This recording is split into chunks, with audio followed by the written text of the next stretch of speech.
I know that throughout the conference there's a number of different talks about the internet, Java technologies, internet technologies, and some of the new applications of that. But I wanted to give kind of an overview talk just because, particularly in the areas that I've worked in, which is distributed computing, network computing, there's a huge force of movement forward with those technologies and the way they're colliding with telecommunications to create a huge number of changes. So I'm going to talk about sort of very quickly, hopefully very quickly, given the time constraints, about how we got here with the internet, how the web has changed things, talk a little bit about Java, give a real quick tutorial about Java features, and then talk about where I think we're heading with that. So first of all, in computing, we had sort of starting with mass use with islands of PCs really starting in the 1980s. PCs were a huge leap forward in terms of the mass adoption of computing for individuals. And PCs really, by virtue of being a mass environment and so widely available, both by giving that kind of computational ability to people, gave them individual productivity tools, but also by virtue of there being so many of them, it created a huge market that we're just starting to see really take off today with the convergence of the internet. But it's amazing to look at where we came from in 1981, and one of the things I want to talk about in this talk is give some perspective about how fast we're going, where we started and how fast we're coming, and sort of we're even taking off even faster now. So that's where we were with PCs, mass usage product, and really for individual productivity use. Network computing really was a leap forward by connecting desktop workstations in the 1980s and giving people the ability to communicate and collaborate over networks. Now, those were limited because they really didn't support heterogeneous desktops that much. It really was more in an enterprise, either in your university or in your company.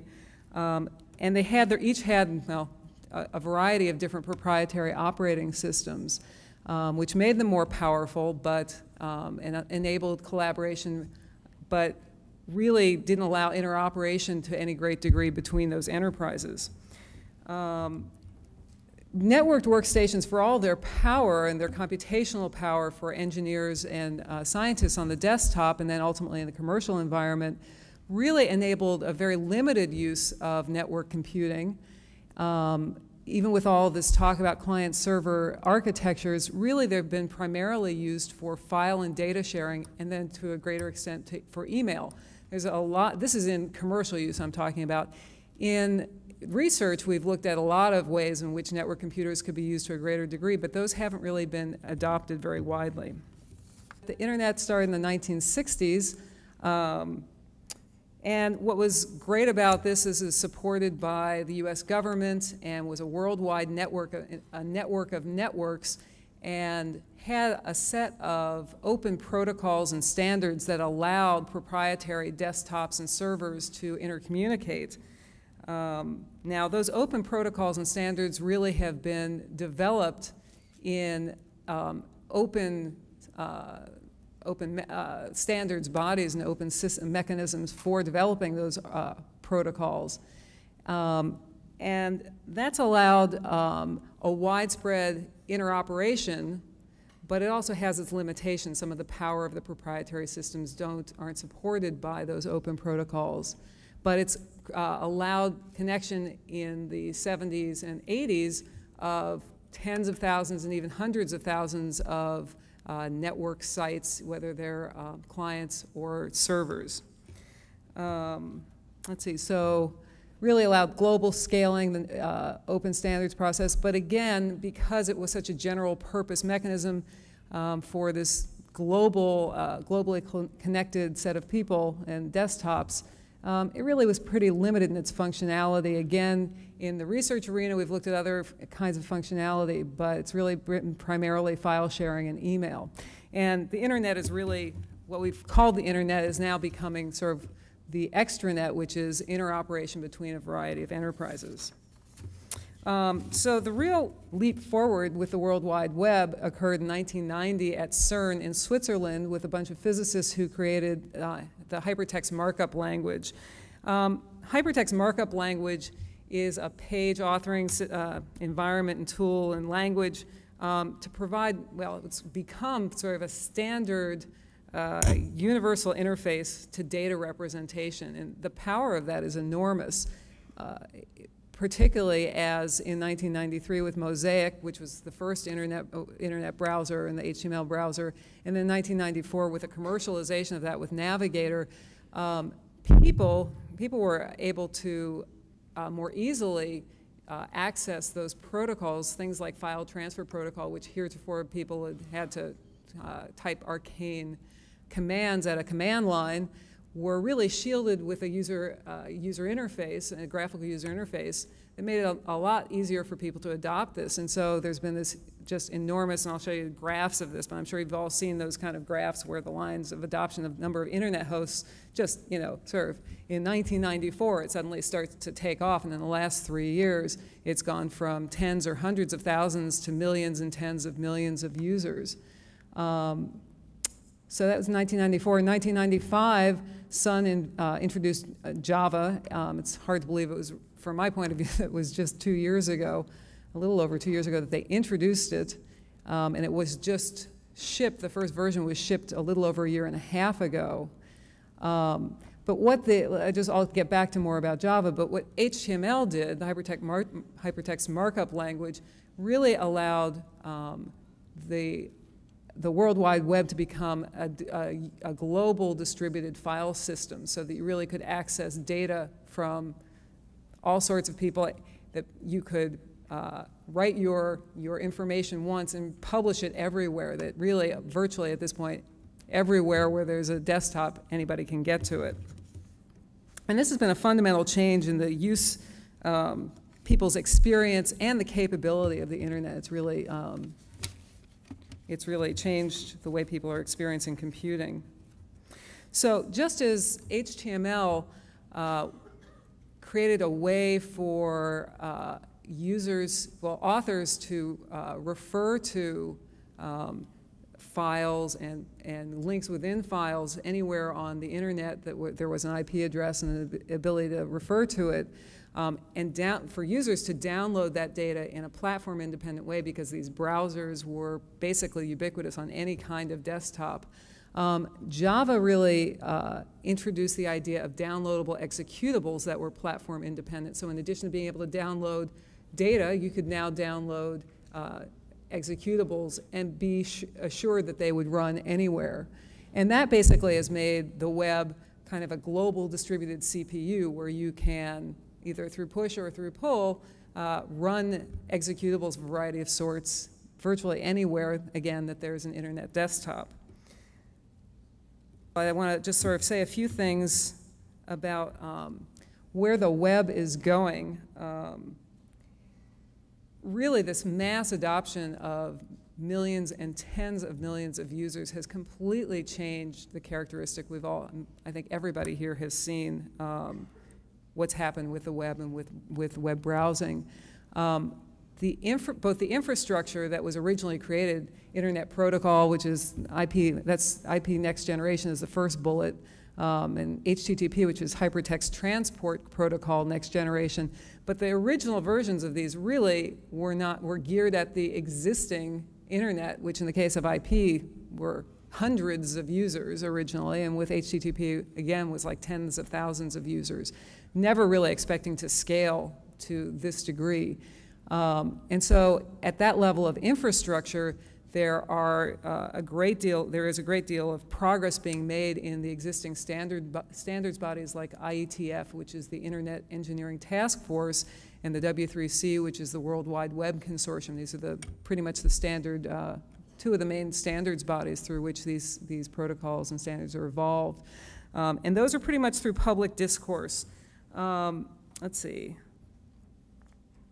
IP, the next generation, again, really just the number of sites that are being referred to on the internet just wasn't anticipated in the original design. Somebody did an extrapolation of the number of IP addresses. Every device that talks to the internet, whether it's your PDA, your laptop, your desktop, your printer, anything that really wants to be on the internet in any way and be able to be referred to or refer to something needs an IP address. And at the rate that IP addresses are being assigned, which is about doubling every year, by extrapolating the numbers now, it turns out that there will be basically an IP address for more IP addresses than there are people by the year on the planet by the year 2007. Now, not everybody is going to have an IP address at their command, but most people will probably have more than one at their command. Certainly, I would expect that everybody in this room will have multiple IP addresses. You'll have one at least at home, one at least in your car, and one at least at work. Now, maybe for some of you those are the same, but people will be having more than one IP address at their disposal. So the IP Next Generation addresses some of those issues. HTTP, the Hypertext Transport Protocol, both in terms of scaling, but also additional functionality that I'll talk about with XML, is coming down the pike with markup languages, with data representation, but also the topologies that we're starting to see. Pretty much, I would say that the topology today of the internet is more or less, for some gross generalization, client and server. It's pretty much you have a client that talks to some server, some page, you refer to some web page on a server, which also might be on somebody's client, but let's say it's a server, and you download that page onto your client. It's pretty much a client-server relationship. Well, what we're starting to see in particular with small devices, very small devices, in particular pioneered, I think, by Web TV, small devices are really starting to introduce a new kind of topology where there's sort of a private protocol between a client and a server, and then the server talks to a standard protocol out the back end to another server. So the topologies in the infrastructure are changing dramatically to accommodate both the scale of people, but also the new functionality on the net. XML is extended markup language, and this is a standards effort that's being worked through the W3C and primarily driven by Netscape and Microsoft. And this is in response to the limitations of hypertext markup language as a sort of universal data representation. HTML really was designed to do relatively simple things with existing standards from the internet, things like file transport protocol, FTP, and ability to search and things like that. What's happening now is that as HTML becomes a more popular means for a sort of universal way to represent your documents, there's a broader range of documents now that people and data types that people want to represent in that markup language, and it has its limitations. So, for example, in really professional publishing environments, if you really want to publish documents, high-quality documents, the markup language and tags and mechanisms for doing that are really kind of niche needs. And what you'd like to have is a framework in which you could have those niche markup languages accommodated by some sort of framework of a markup language. And that's what XML is. It's an extended markup language, and that's a standard which, for those of you who are interested in those kinds of things, I encourage you to go out on the web and look at the specification at the W3C site. Okay, let's see, where are we? Somewhere in the next. Okay, so now I want to talk about Java for about 10 minutes. So I'm curious, for those of you who have been drifting off, and I'll try and get your attention back. How many people, I'm curious how many people have used Java, which, as I said, has only been out in the last 2 years. I'm curious how many people have used it, and I'd like to ask a couple of ways that you might have used it. How many people have, well, first of all, how many people have used Java in any kind of way? I mean, like really either in some kind of, other than just downloading an applet. How many people have downloaded an applet that they knew about? Okay, so that's most everybody. So I would say about at least half, maybe 3/4 of the room has written some kind of Java code. I'm curious how many of you have written something where you were actually not just writing an application, but sort of extending the Java platform, subclassing one of the classes, the network classes or the windowing classes or something like that. So there's still quite a few people who have. And what about something like actually porting the virtual machine? Wow, there actually is somebody. Wow, well, we're recruiting, so come talk to me afterward. All right, I partly wanted to know because I didn't know what people's background was in terms of, actually the next slide, which is talking about the structure of Java. Java is kind of a couple of different things. There's the Java language, there's the Java virtual machine, and then there's the APIs and libraries that create really an entire platform, a computing and operating and execution platform. So I will actually go through some of this in a little bit of detail. I'll talk about some of the language features, and I'll talk about some of the platform features. And depending on time, I'll talk a little bit more about futures. So the language, the Java language is pretty much just another computing language. It has some interesting characteristics that have been stolen from a lot of other interesting languages along the way. And it can be, you can program in it independent of even being on the net at all, on any internet, on any network. It's just a programming language, and it has some nice properties I'll talk about. The virtual machine is really the key to one of the key ideas about the Java environment, the Java platform, which is platform independence. And that makes sense from its name. The virtual machine is the ability to write to some machine environment and have that be independent of either the microprocessor that it runs on or even the operating system and the system characteristics that you run on. And that's also true of the APIs and libraries. But let's see, what the virtual machine does is it allows you to write code in Java and then run them through an interpreter which generates these byte codes that run in the virtual machine. And the virtual machine translates those into the machine-dependent, whatever byte codes that are needed in each environment. And the APIs basically do a similar kind of thing where you can write, say, something that is a windowing application if you're using the abstract window toolkit and you have an instance of a scroll bar. One of the things that's nice about one of the original design centers of the Java platform and the abstract window toolkit, and this is kind of transmogrifying right now, but was to allow that scroll bar not only to run in any operating environment on any microprocessor, but also to be rendered in the idiom of whatever that operating environment was. So that if, for example, you downloaded a page and you ran an applet that had a scroll bar in it, and it ran in Windows, you get a Windows-looking scroll bar. And if you're running on Mac OS, you would get a Mac OS-looking scroll bar. And the user didn't have to worry about it, and the programmer didn't have to worry about that. Now, what makes this, there's kind of two things that make this possible in terms of the platform independence beyond actually writing the platform-dependent layer. One is that the virtual machine and the APIs, the Java development kit, the Java application environment, has been licensed and implemented on virtually all desktop operating systems, all server operating systems, and a wide, huge variety of other system environments or application environments like browsers, but also in a bunch of hardware environments as well as real-time OS environments. It's just a huge number of environments have licensed the technology and committed to embedding it in a way that's the second key, which is a compliant way, which means that they conform to a specification that's written for the environment and a set of compliance tests, which when we first shipped the language or the product were about 200 compliance tests, and now there's over 8,000 and they're growing all the time.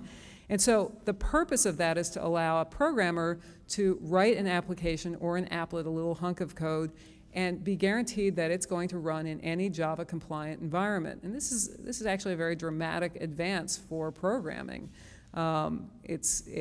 Porting has been a real bane of computing for a long time, and it's one way, having differentiable platforms is the way that computer companies make their differences and get you to buy their computer and to write to their development environment. But I would encourage everybody to start looking more in the standards realm for your computing environment, because you only want to write your stuff once and have it run everywhere. It's a very powerful idea.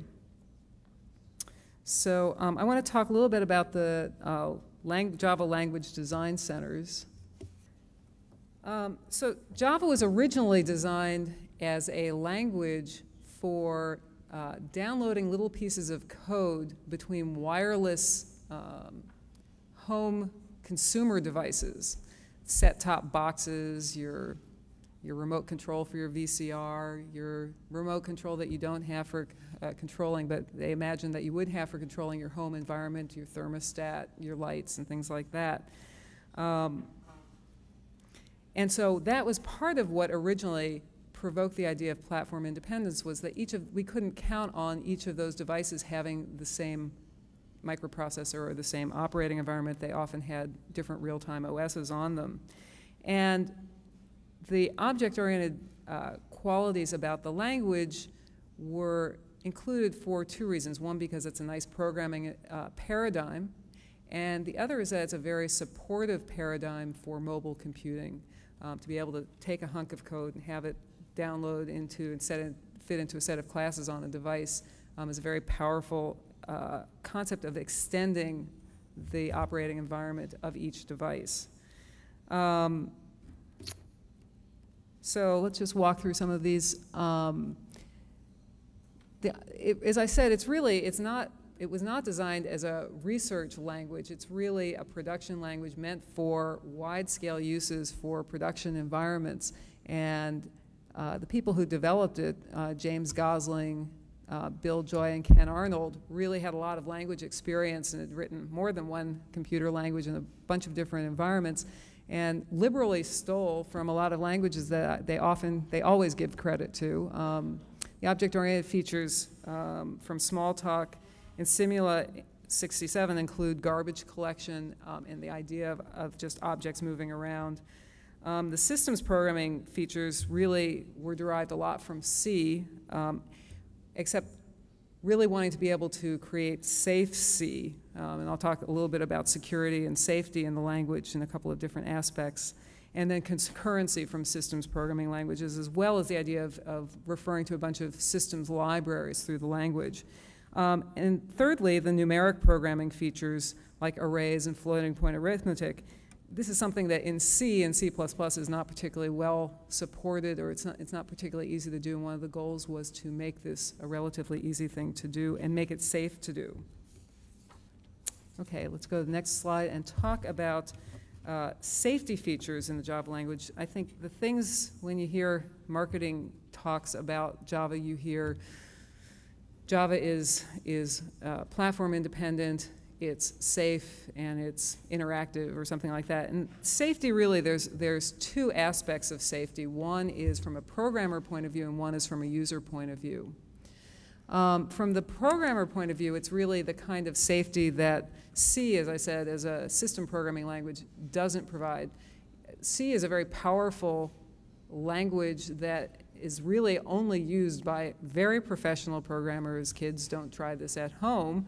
And it allows you, through its power, to do things which can be very risky. And Java actually protects you from some of these. So, for example, the array bounds checking.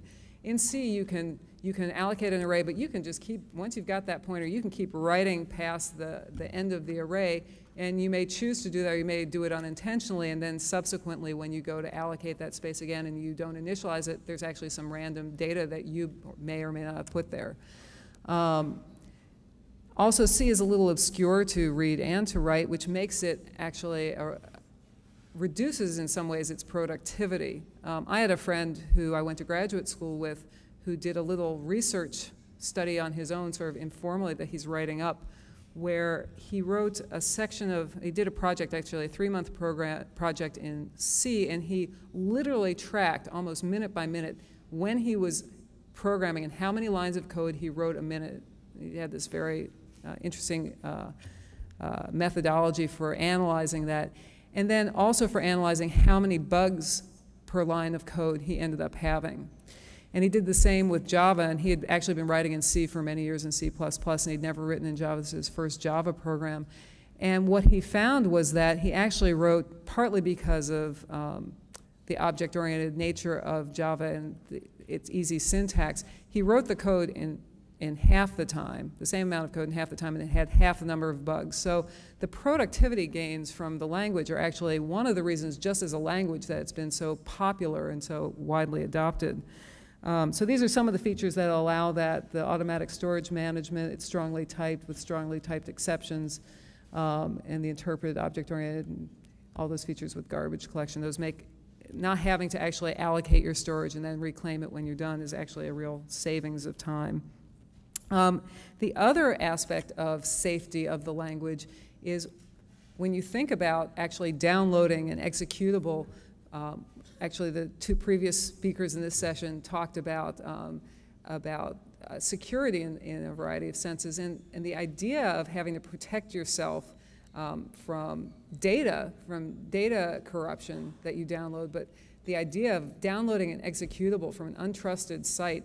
You know, these internet sites, these web pages can go up and they may or may not be there tomorrow, and you download something that looks kind of cool. You really have no idea necessarily where it came from or whether it'll be there tomorrow, and when you download that executable, you don't really know necessarily, in theory, whether your disk is going to be there tomorrow.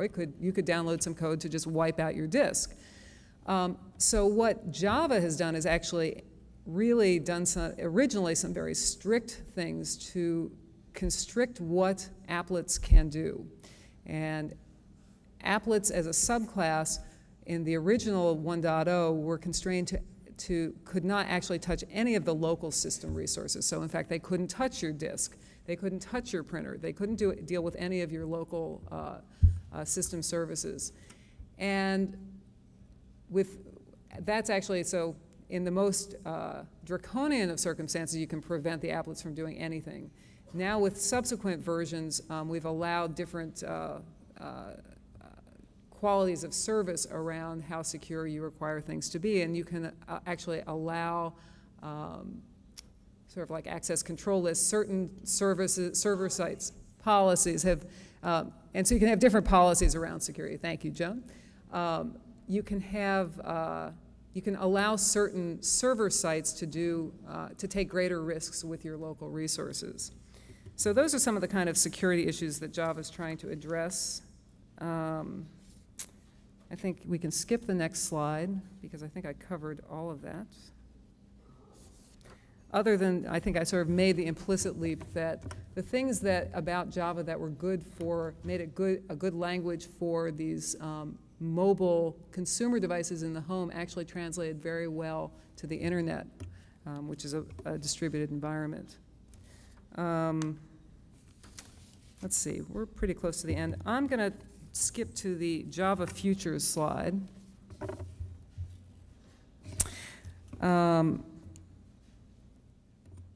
So there's really the platform and there's the language. The language is something that will evolve relatively slowly. It's extremely well specified, and as a language, it doesn't really need to change dramatically. There are a few key features that have been added since its introduction. But the API actually is planned to change very quickly because it's the idea of creating platform-independent system services in a wide variety of areas to make it a production-quality operating environment. In commerce, really, the other kinds of things that we talked about, speakers spoke about earlier in the session, of financial transactions, media, audio, video, 2D, 3D, telephony, just sort of the list goes on. For enterprise support, remote method invocation, database connectivity, there's a component architecture called Beans, which again allows you to create objects, user-level objects in a way that you can link and embed them in each other. And that again is something that's platform independent. So on Windows, it speaks the idiom of Olé and COM, and if there still is an Apple environment, it will talk the idiom of OpenDoc. And it has its own sort of platform independent component architecture. And then for security, authentication and encryption, which are also support for commerce. I guess I just really wanted to make the point that for processor speeds and network speeds, the growth is basically exponential, and even for internet hosts. But when you start to look at how many people are using the internet, it's impossible to extrapolate from. The numbers really become meaningless. And when you start looking at those kinds of changes in numbers, you have to wonder about, well, what does that mean? In other fields of science, in physical science, scientists look at those kinds of things. One way they can explain them is through phase transitions, where in the physical world, at some point, a physical matter can change from solid to liquid and from liquid to gas, and that's one way it really just completely changes state. And one question is that what we have here, where the internet is really dramatically changing into something that we just didn't anticipate. Another way to explain it is kind of through critical mass, which is kind of a concept from physics, and again, where critical mass takes us into a new kind of phase state. I think that we're really starting to see, at least I see in my company, a huge confluence of technologies. I think we start to forget how dramatically different the rate of change of technology is right now. And we're starting to see this incredible the widespread adoption of computers in all sorts of devices, not just what we think of as computation devices, but as I said, in your car, in your doorknob, and your doorknob can have a microprocessor the size of your fingernail that's low power and high CPU and very low cost, certainly in our lifetimes much sooner than that, where you could do voice recognition with your doorknob if you wanted to do that. I think that starts to change the model of the world that we live in. And when all of those devices start talking to each other, either through a shared data representation like HTML or XML, and start having to be able to have pieces of code that run around and can talk to each other, I think you're going to start to see a huge change in our technology infrastructure. What we've seen is we've gone from mainframes to minis to PCs as a model, and now that sort of that centralized to decentralized model. I think what we're seeing now is a new paradigm where we have some of the advantages of mainframes with centralized backup and administration, which is simpler and more secure, but with some of the advantages of personal computers where the individual can choose how much power they actually have on their desktop. And that might be the power of a watch, and that might be the power of a workstation. It depends on what the function is and how much you want to pay. And this, I think, is really going to changing the way we interact with communication and applying the power of computation. I think it's an entirely new world that we're entering. And so I want to make a pitch, sort of as Joan did, where she talked about this is a great time to be in research. I think this is a great time to be in the industry. The time lag between the ideas that emerge out of research and their application into products is getting very narrow for many of these areas. And I think we're going to start seeing those lines blurring. It's hard to find people who are doing purely theoretical research that much more anymore, where it doesn't have practical applications. And I think it's a great time to be in both areas of computer science, but I found a great time in industry, and a lot of times it feels like we're doing applied research on a day-to-day basis. So, thanks.